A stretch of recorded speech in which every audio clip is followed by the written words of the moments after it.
I caught my fiancée Mara red-handed, plotting to ban my 14-year-old son, Theo, from our wedding while sneaking her own kids in. Her cruel text to her sister, "Keep his brat out, mine stay," hit me like a freight train. I'm 42, a mechanic, from Lincoln, Nebraska, and I canceled our wedding 3 hours before the vows. Trust? Shattered.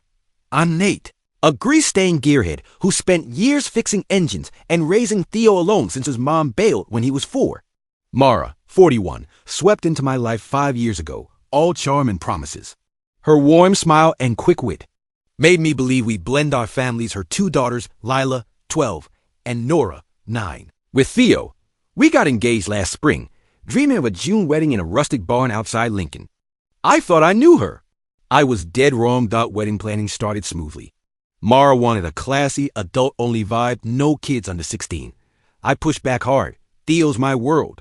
He's a quiet kid, mature beyond his years, always cheering for my happiness. Excluding him felt like a gut punch. Mara argued kids would ruin the vibe, citing a cousin's wedding where a toddler trashed a cake. "It's our day, Nate," she'd say, eyes soft but firm. No chaos. I fought for weeks. Theo deserved to be there, to see his dad start a new chapter. He's been through enough his mom's absence, my long hours at the shop. He never complained, always supportive, even when my past relationships crashed. But Mara was relentless, saying her girls would stay with her ex and her nephews wouldn't come either. Fair, right? I caved when Theo, ever the peacemaker, said, "Dad, it's fine. I'll chill with Mom that weekend. Get me pizza after." His maturity broke my heart. I agreed, thinking Mara's rule applied to all kids. She seemed relieved, arranging childcare for her daughters with her ex, Derek, and promising her sister's kids would stay home too. I trusted her. Planned a post-wedding dinner with Theo to make up for it. Everything seemed set for our big day until I stumbled across the truth. 4 days ago, I grabbed our shared tablet to check work emails. Mara's email was open, and a message from her sister Elise popped up. "Lila and Nora's dresses are ready. They'll walk the aisle at 10 a.m. for photos. Theo's still out, right?" My stomach dropped. "Dresses aisle?" I screenshotted it, handshaking. When I checked again, the email was gone, deleted. She knew I'd seen it. I confronted Theo that night. His face fell. "She's been cold, Dad. Since the engagement party, she barely talks to me when you're not around." He said Mara would snap if he asked for help with homework or lingered too long in the living room. She'd mutter about needy teens and how he should stay with his mom more. Theo hit it, not wanting to ruin my happiness. My blood boiled. The morning of the wedding, I arrived at the barn early. There they were, Mara's daughters and nephews, decked out in matching navy outfits, posing for the photographer. The girl's hair was curled, professional, planned, not a last-minute invite. I stormed over to Mara, who was adjusting flowers near the altar. I shoved the screenshot in her face. "Explain this." Her eyes widened, face pale as chalk. "Nate, I was going to tell you. Elise thought the girls should be there. It's family." Lies. The email was days old. The programs had her kids' names, reserved seats. This was no spur-of-the-moment change. She'd planned to exclude Theo while parading her own kids. I was done. "I can't marry a liar who targets my son," I said, voice steady despite the rage. "We're over." I walked out, leaving her stammering, guests trickling in, clueless. The barn's fairy lights mocked me as I drove off, heart pounding. Theo was at his mom's, safe from this mess. I called him, voice cracking. "Buddy, the wedding's off. You're my priority." I was livid. Mara's betrayal cut deeper than a rusted wrench. How could she plot against my son Theo like that? I sat in my truck outside the barn, gripping the steering wheel, replaying her lies. She wanted a classy wedding, more. Like a stage for her kids while Theo got sidelined. Unacceptable. Back home, I paced the living room, my boots scuffing the hardwood. Theo was still at his mom's, oblivious to the chaos. I called my best friend, Cal, a welder who's seen me through every mess. She lied, man. Planned to ditch Theo while her girls played flower girls, Cal cursed. "That's low, Nate. What's your move?" I didn't know yet. My head was spinning. I needed answers. I texted Mara. "Explain why you targeted Theo. Text only. No calls. You've got 1 hour." She replied instantly, all caps. "I'm sorry. I messed up.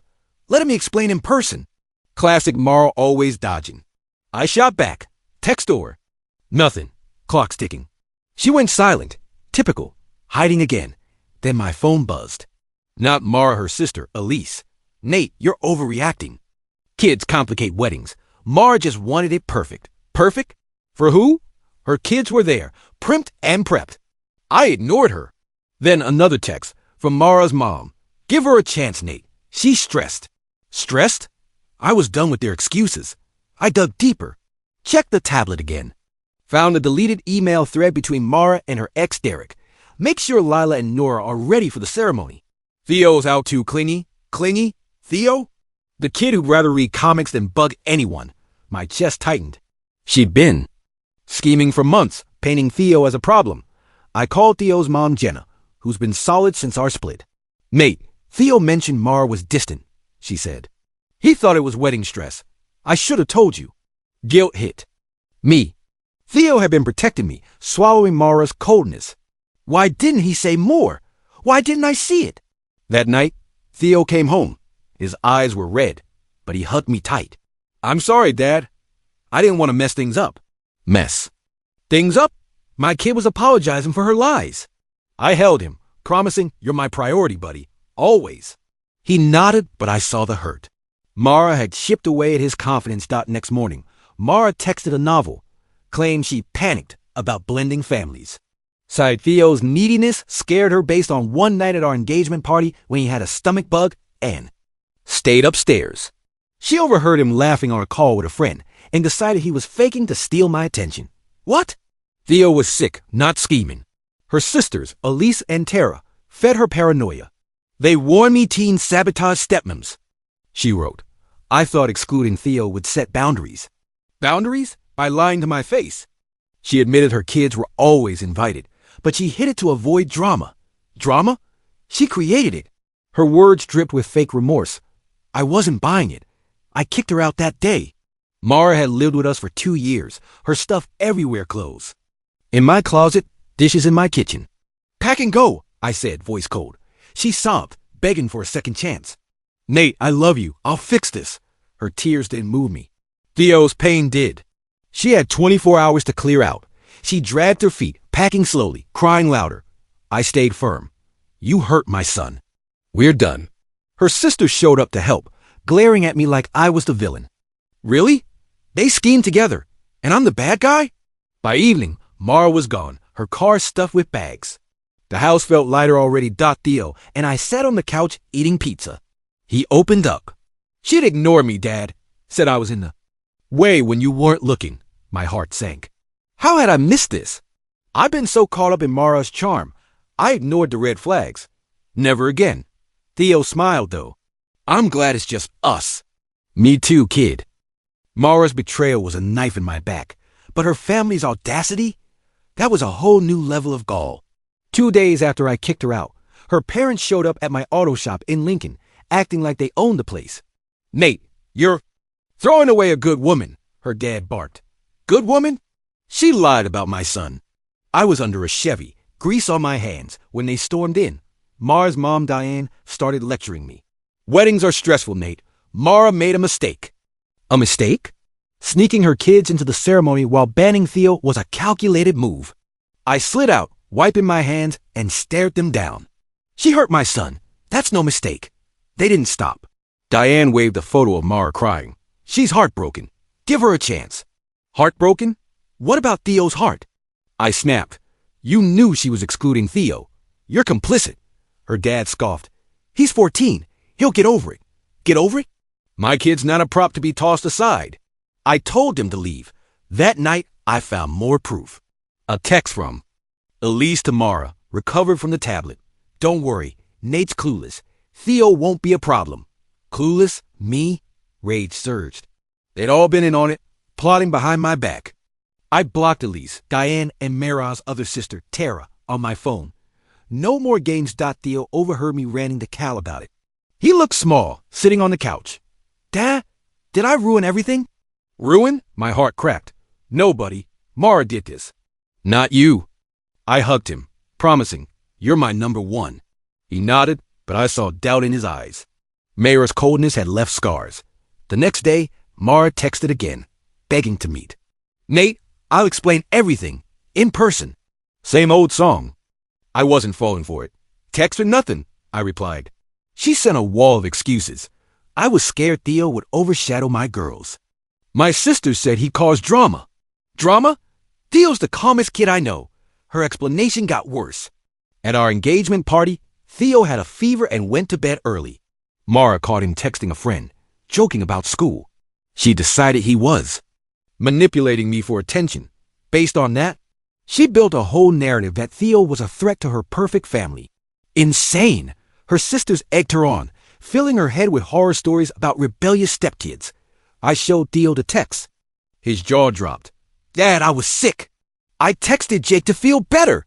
He looked betrayed, his voice shaking. Why'd she hate me? Hate? That word hit hard. I hugged him tight. She didn't know you, Theo. That's her loss. I swore. I'd never let anyone hurt him like that again. At the shop, my coworkers rallied around me. Jake, my lead mechanic, said, Mara always seemed off when Theo was around. Why didn't I notice? She'd been sweet to Theo's face, all smiles when I was watching. Behind my back, ice cold. My buddy Cal offered to help change the locks. Keep her out, Nate. Protect your boy. Done. Then, a bombshell. My neighbor, Mrs. Carter, dropped by with cookies and gossip. Nate, I saw Mara's car at the barn a week ago, with her kids and a photographer. A week ago? She'd been planning this for months, not days. I thanked Mrs. Carter, my mind racing. Mara's lies weren't just impulsive. They were a full-on conspiracy. I texted Mara one last time. You've got 12 hours to explain why you lied about Theo. No meeting. Text only, or I'm done forever. I wasn't holding my breath. She'd probably spin more excuses. But I needed closure. For me and Theo, my son deserved to know why someone he trusted stabbed him in the back. Theo, and I grilled burgers that night, trying to reclaim normalcy. He laughed for the first time in days, telling me about a school prank. I smiled, but inside I was burning. Mara's family thought they could bully me into forgiving her. They underestimated me. I was ready to fight for my son, no matter what came next. Mara's deadline loomed, and my patience was thinner than a worn-out gasket. Her lies about Theo had torched our future, and I was done playing nice. At 11 p.m., her text finally came a rambling mess of excuses. Nate, I was wrong. I panicked about Theo ruining our family. Ruining? My son? I scoffed. She was delusional. Her message was a train wreck. She claimed her sisters convinced her Theo was too attached to me, based on that one night he was sick at our engagement party. Mara said she overheard him laughing on the phone and thought he was scheming to steal my focus. Scheming? Theo was 14, not a soap opera villain. She admitted she let her girls join the wedding to assert her role as the new family head. Disgusting. I read it twice. My blood boiling. She wrote, I thought excluding Theo would make him back off. My sister said stepkids cause chaos. Chaos? Theo's the kid who organizes my toolbox. Her reasoning was unhinged. She wanted her daughter center stage while shoving my son out. And her family backed this insanity? I was seeing red. I showed Theo the text, editing out the worst bits. His eyes widened. Dad, she thought I was faking? I had a fever. He looked crushed, his voice small. I just wanted you happy. My heart shattered. How dare she make my kid doubt himself? I hugged him. You did nothing wrong, buddy. She's the problem. The next morning, I got a call from my cousin Leah, who'd been at the barn early on wedding day. Nate, I saw Mara's kids rehearsing with the photographer a week before. They knew Theo wasn't invited. A week before? My jaw clenched. Mara's last-minute excuse was another lie. Leah added, her sister Elise was directing the kids like it was her show. Figures, I confronted Mara via text. You planned this for weeks. Rehearsals? Matching outfits? Stop lying. She replied, frantic. It wasn't like that. I just wanted my girls to feel special. Special? At Theo's expense? I shot back. You targeted my son. We're done. She begged for a face-to-face. Nate, please, I'll fix it. Too late. Then her brother-in-law, Greg, showed up at my shop, acting like Mr. Fix-It. Nate, Mara's a mess. Talk to her. She loves you. Loves me? She betrayed my kid. I laughed, bitter. Tell her to save her tears. I'm protecting Theo. Greg muttered about family unity and left. Family? They didn't know the meaning. That afternoon, Theo's school counselor called. Theo's been quiet lately. He mentioned feeling unwanted at home. My stomach dropped. Mara's coldness had hit him harder than I realized. I thanked the counselor and vowed to fix this. Theo didn't deserve to feel like an outsider in his own home. Never again. I took Theo fishing at Pawnee Lake, our old spot. He opened up, voice shaky. Mara said I was too needy when you weren't around. Needy? For wanting to talk about school. I was furious, but kept it cool for him. She was wrong, Theo. You're perfect. He smiled, small but real. I'd rebuild his confidence, no matter what. Then, a curveball. My coworker, Mike, forwarded a group chat screenshot from Mara's cousin. It was a wedding planning thread, dated months ago, where Mara wrote, Theo's too clingy. My girls come first. Months ago. She'd been plotting since our engagement. Her family cheered her on, calling Theo trouble. Trouble? My kid's an angel. I texted Mara one last time. I saw the chat. You plan to push Theo out from the start. You're done. Lose my number. She didn't respond. Good. I changed the locks that night. Cal helping me. You dodged a bullet, Nate, he said. Bullet? More like a missile. Theo slept soundly, unaware the war one was fighting. For him. Mara's silence after my last text felt like a trap. She wasn't done. I knew it. My gut screamed she'd pull something desperate, and I was right. 3 days later, I got a call from my buddy Cal at the shop. Nate, Meraz at the community center, telling everyone you're the bad guy. What? Spinning lies in public. Unbelievable. I was bolting the transmission when Cal called. My hand shook, grease smearing my phone.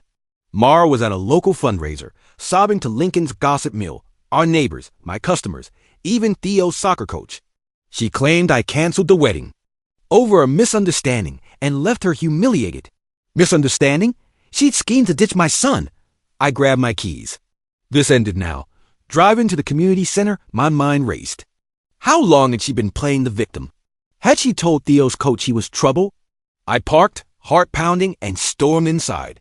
The room buzzed tables of raffle prizes, kids running around, and Mara in the corner, fake crying to a crowd. Her sister Elise was there, nodding like a loyal henchman. Disgusting. I marched over. Mara, tell them the truth. Heads turned. Her eyes widened, mascara streaking. Nate, don't do this, she pleaded. Don't do what? Expose her? I held up my phone with the group chat screenshot. You plan to exclude my son from our wedding while sneaking your kids in? Lied for months. Gasps rippled through the crowd. Elise jumped in, voice shrill.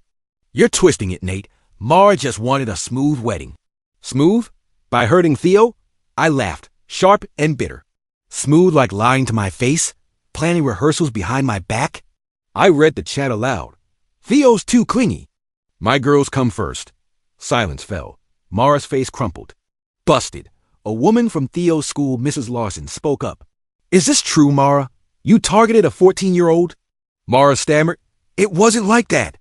But the crowd wasn't buying it. My customer Dave shook his head. That's low, Mara. Nate's kid is gold. Pride swelled in my chest. Theo was gold. Mara didn't deserve him. She tried to pivot, sobbing harder. I was scared. Blending. Families is hard. Scared? She wasn't scared when she orchestrated a secret photo shoot with her daughters. I snapped. You weren't scared to lie. You wanted Theo gone. Elise grabbed Mara's arm, whispering, but I caught it. Shut up. You're making it worse. Too late. The room was turning. Then, a shock. Theo's coach, Mr. Ruiz, approached me.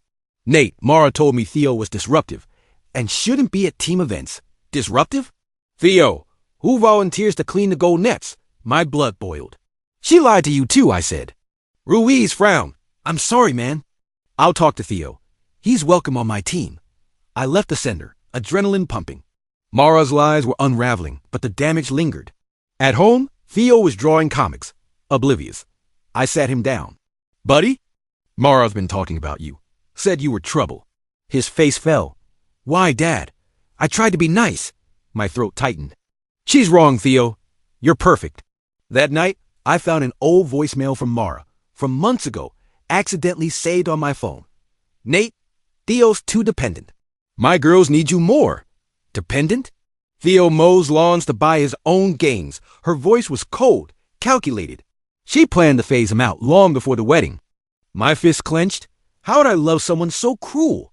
I called Jenna, Theo's mom. Mara slandering Theo in public, I said. Jenna was furious. She told Theo's teacher he was needy last month. I thought it was a mix-up. Mix-up. Mara had been poisoning everyone against my son. Jenna promised to set the record straight at school. We were a team now, protecting Theo. Mara's lies were a house of cards, and I was ready to burn it down. Her public sob story at the community center had backfired, but she wasn't done. Yesterday, she showed up at my shop, unannounced, with a box of my old shirts and a fake apology. Nate, I'm sorry. Let's fix this. Fix what? Her betrayal of Theo? No way. I was elbow deep in an engine when she walked in, her perfume cutting through the grease. Customers stared. She held out the box, eyes teary. I messed up, Nate. I'll make it right with Theo. Right? She'd smeared his name to half of Lincoln. I wiped my hands, voice low. You don't get to say his name. Leave. Her jaw dropped. Good dot she didn't budge. I told everyone. I was wrong. I'll apologize to Theo. Too late. I pointed to the door. You lied for months. Hurt my son. We're done. Her sister Tara appeared behind her, glaring. You're heartless, Nate. Heartless? Me? For protecting my kid? I laugh. Cold. Take your drama elsewhere. They stormed out, whispers trailing. That night, I got a text from an unknown number, Mara's cousin. Lisa, check the Lincoln Mom's Facebook group. Mara's at it again. I opened the app, heart pounding. Mara had posted a 500-word sob story. Nate abandoned me at the altar over a misunderstanding. Misunderstanding? She planned to erase Theo from our family. Comments piled up some. Sympathetic, most calling her out. I posted the truth. Screenshots of her text, the group chat, the voicemail. Mara lied to exclude my son from our wedding while including her kids. She slandered him to our community. The group exploded. Neighbors, parents, even Mara's co-workers chimed in. That's vile. Poor Theo. By morning, her post was deleted. She was exposed. Victory. Then, a twist. Theo's teacher, Ms. Harper, called. Mara emailed the school, claiming Theo was troubled and needed counseling. Troubled? My straight-up comic drawing kid? I was livid. I marched to the school with Jenna. We showed Ms. Harper the evidence. She was horrified. We'll correct this, Nate. Theo's a star. Mara's lies were crumbling fast. At home, Theo was quiet, sketching superheroes.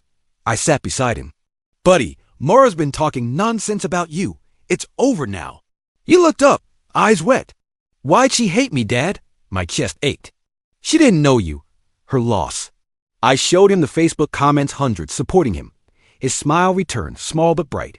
My heart soared. The next day, Cal threw a barbecue at his place. My crew, Jenna, and Theo's friends came.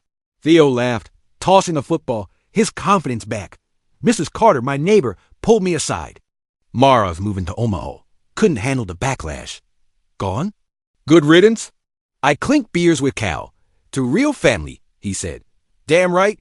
I took Theo to our lake spot that evening. We fished, the sunset painting the water gold. Dad, I'm glad it's just us, he said. I hugged him. Always, buddy. Mara's lies had tried to break us, but we were stronger. I'd exposed her, protected my son, and reclaimed our life. She'd lost everything, her mask, her allies, her future. I smiled. Justice felt sweet. That's the end of today's story. Did things turn out the way you thought? Or were there some surprises along the way? Share your thoughts in the comments. I'd love to hear what you think. If you enjoyed this journey, don't forget to hit the like button. And if you haven't joined the community yet, now's the perfect time. Subscribe and turn on notifications so you're always the first to catch new stories. Thanks for watching, and I'll see you in the next adventure.